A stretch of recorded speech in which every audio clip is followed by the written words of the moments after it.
Hop, j'ai tenté une intro. Aujourd'hui, on va parler de la mise en avant de votre activité, photo, vidéo, et comment, sans le savoir, en fait, vous donnez envie à vos clients de fuir et de réserver chez vos concurrents. Avant de rentrer dans le vif du sujet, je vais vous raconter une petite anecdote que disait Brian Chesky, qui est le fondateur d'Airbnb. Dans un podcast, il raconte que au début d'Airbnb, ça commence à prendre tranquillement, et à un moment, ça plafonne. Gros problème de confiance. Les gens, Airbnb, avant de pouvoir prendre des chambres ou des logements seuls, le concept c'était vraiment t'aller chez quelqu'un et en gros tu partageais l'appart avec la personne qui continue à vivre à l'intérieur. Donc gros problème de confiance. À ce moment-là, ils ont failli abandonner et il a eu l'idée géniale de recruter des photographes professionnels. Et ils sont allés gratuitement chez les propriétaires de logements prendre en photo le logement. Et c'est comme ça qu'il a redonné envie aux clients de réserver une nuit sur Airbnb. Tout ça pour vous dire, j'ai des chiffres à vous donner au-delà de cette anecdote. 75% des propriétaires de location courte durée considèrent que les photos pèsent dans la décision de réservation. 53% des internautes ne réservent pas le logement si l'annonce ne comporte pas de photos. La présence de photos haut de gamme dans une annonce de location augmente le clic de 63% sur Airbnb. Sur Airbnb, une annonce postée avec des photos professionnelles est 7 fois plus cliquée qu'une annonce avec des photos amateurs. Et côté TripAdvisor, il y a une étude qui montre que les annonces sur TripAdvisor, les annonces qui présentent au moins une photo, augmentent le taux d'engagement de 138%. Voilà pour le côté chiffres. Tout ça pour dire, si vous avez des photos pixelisées, des vidéos lentes et pixelisées, des photos avec votre gros logo en plein milieu, des photos de vos pistes de bowling vides, il n'y a personne, on voit personne, c'est comme si votre établissement c'était un établissement fantôme. Des gens avec des masques sanitaires, vous voyez, pendant l'époque du Covid, sur la photo, il n'y a rien de plus anxiogène, et j'en vois souvent. Je vois même encore des bandeaux, vous pouvez venir muni de votre passe sanitaire. Bref, il n'y a rien de plus anxiogène sur un site. Tout ça, bien sûr j'inclus aussi ceux qui n'ont tout simplement pas de photos ou pas de vidéos, ou pire, qui mettent des photos vidéos faites par IA. Ça se voit que c'est de l'IA. Vous tuez votre business. Vraiment. Les gens, quand ils viennent sur votre site internet, ils ne cherchent pas de l'information. En fait, souvent, vous pensez qu'une personne qui arrive sur votre site, elle ne connaît pas du tout votre activité et qu'elle est là pour prendre de l'information. Et ensuite, elle vous appellera. Erreur. Dans le secteur des loisirs, on est un des rares secteurs qui fonctionne par bouche à oreille. Donc ça veut dire que quand quelqu'un arrive sur votre site internet, c'est que Monique de la Compta, au moment où elle a bu le café avec Gérard, elle a dit à Gérard, cette activité-là, oh là là, faut que tu la fasses, c'est trop bien. Elle lui a déjà tout décrit. Elle lui a donné envie. Gérard, quand il vient sur votre site internet, c'est pour réserver. Les éléments informationnels, photos, vidéos et un peu de texte, le prix, comment venir, comment il faut être habillé, etc., ce sont les seules informations que les gens veulent. Ne pensez pas qu'ils viennent pour lire la recherche du temps perdu de Proust. C'est pas du tout. Ils viennent pas pour lire, ils cherchent pas d'infos. Ils veulent avoir l'info au bon endroit au bon moment pour réserver. Et ça, c'est d'autant plus valable si vous faites de la pub. Si vous faites de la pub et que votre site internet il n'est pas optimisé pour la réservation, c'est bien. Vous donnez envie aux gens, grâce à vos pubs, de faire une activité. Ils arrivent sur votre site, ils peuvent pas réserver. Parfait. Souvent, quand ils regardent votre pub, il est 23h, ils sont en train de regarder leur meilleure série dans leur canapé, ils vous appelleront pas, certains le font, mais sinon ils vous appelleront pas. Ce qu'ils vont faire, c'est juste qu'ils vont taper quoi faire à Clermont, quoi faire à Lyon, et bravo, vous leur avez donné envie de faire une activité, vous les avez envoyés chez vos concurrents. Donc vous faites de la pub pour vos concurrents, c'est bien. Comment vous pouvez y remédier, mais simplement? Une vidéo. Une vidéo. On est dans les loisirs. On est sur des activités dynamiques, une vidéo où on voit des big smiles, des gens contents, des familles contentes, des jeunes contents, de jeunes couples contents, des seniors contents. Allez-y, montrez votre activité en train d'être jouée. Ces vidéos-là, c'est ce qu'on appelle les walkthroughs. C'est vraiment une vidéo où on va aller à travers votre établissement.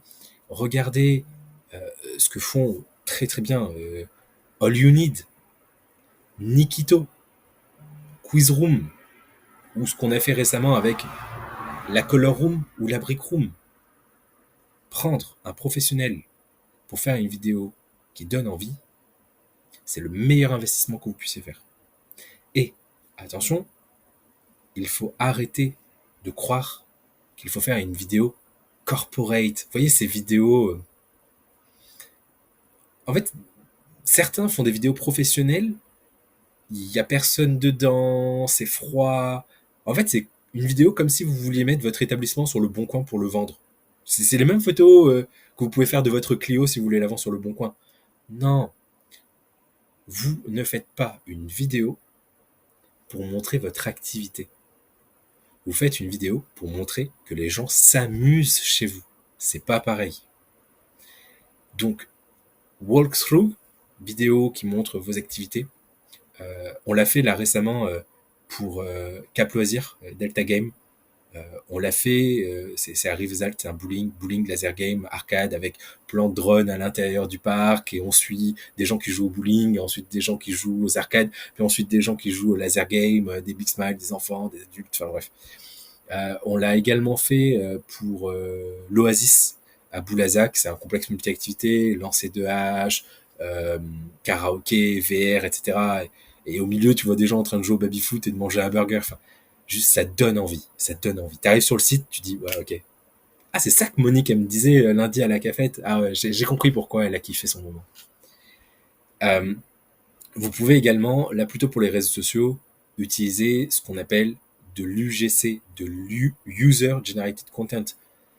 Vous contactez des personnes qui ont entre 1000 et 5000 followers, qui ont l'habitude de faire du contenu et qui veulent devenir influenceurs et qui font du bon contenu. Vous leur dites, écoute, tu viens chez moi et t'as carte blanche, je t'offre tout, le repas, les activités, et juste, vas-y, tu t'amuses. Et tu vois, vous allez voir, la personne, elle va faire une vidéo.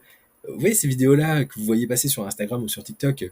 Hello, aujourd'hui je vais vous présenter telle activité, on a fait ça, ça, ça, les enfants se sont super bien amusés. En plus de ça, bah, souvent, ils filment leur enfant, ce qui est ultra difficile à avoir en plus.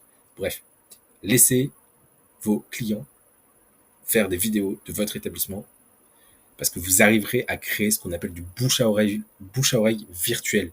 Aujourd'hui, les loisirs fonctionnent par bouche à oreille. Bah, si vous laissez vos clients faire des vidéos, vos clients mini-influenceurs, c'est vous recréer du bouche à oreille. C'est-à-dire que c'est pas vous qui êtes en train de dire «Oh, voilà mon parc, c'est le meilleur». Non, c'est quelqu'un qui le dit à votre place. Et enfin, dernier sujet, là plutôt toujours pour les réseaux sociaux, en termes de photos vidéo, montrer les coulisses. L'être humain, depuis Adam et Ève, c'est que le principal péché, c'est la curiosité, croquer dans la pomme. Donc, sachez un truc, tout être humain est curieux. Et, si vous avez un escape game, montrez comment ça se passe entre Game Master quand il y a une partie. Parce que justement, c'est la partie qu'on voit pas. C'est l'envers du décor. Quand on est dans une salle d'escape game, on comprend pas très bien ce qui se passe avec tous les écrans, etc., les micros. Montrez ça. Montrez certains mécanismes. Comment est-ce que vous faites pour avoir des images infrarouges? Comment est-ce que vous faites pour communiquer avec la salle? Allez-y, montrez l'envers du décor. Vous inquiétez pas, il n'y a personne qui se souviendra de «Ah oui, j'ai vu ce mécanisme-là. Ah ouais, oh là là, du coup c'était chiant de faire l'escape game.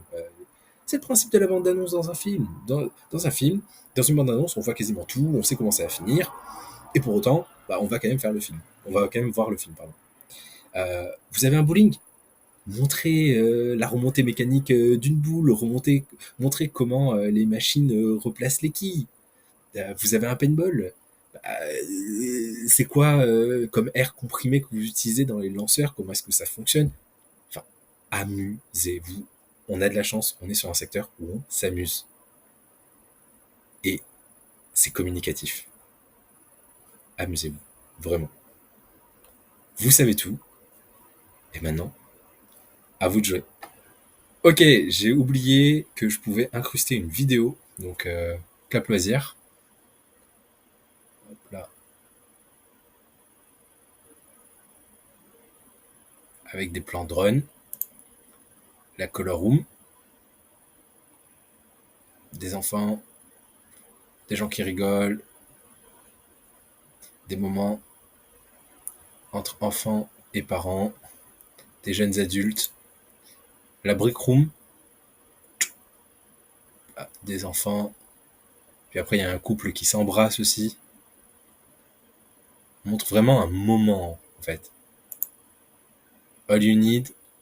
Plan de drone à l'intérieur. Je vois l'ensemble de mes activités. Arcade, bar, resto, plein de monde à l'intérieur. Comme on dit, hein, le monde appelle le monde. Nikito, des gens en train de jouer, de rigoler, de l'adrénaline, de l'émotion. Voilà ce qu'il donne.